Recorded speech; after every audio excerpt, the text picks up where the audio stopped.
యెహోవాను రక్షించుము, భక్తిగల వారిని తోడి విశ్వాసులు శరీరులలో నిండుడి నిర్ణయించుకోయిరి.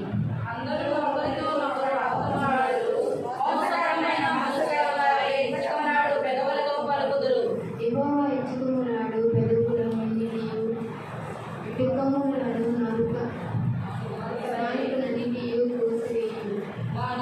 చేత మేము సాధించదము, మా పెదవులు మావి, ప్రభువు ఎవడని వారు అనుకుందురు. బాధపడి వారికి చేయబడిన బలాత్కారములను బట్టియు దరిద్రులను వింటుములను బట్టియు నేను తీర్పులు తీర్చుదను. రక్షణను కోరుకుని వారికి నేను రక్షణ కలుగజేసేదని యెహోవా సెలవిచ్చువాడు. యెహోవా మాటలు పవిత్రమైనవి, అవి మధ్య మూసలో 7 మార్లు కలిగి ఊదిన యెహోవా నిన్ను దరిద్రులను కాపాడే దేవుడు. ఈ తరము వారి చేతిలో నుండి వారి నిత్యము రక్షించదు. త్వరలో నేర్చుకున్న ప్రవర్తన ప్రబలమైనప్పుడు దుష్టులు గర్విష్ఠులై నలుదిక్కుల తిరుగులాడు. ఆమేన్. దేవుడు తన పరిశుద్ధ వాక్యమును దీవించును గాక. ఆమేన్.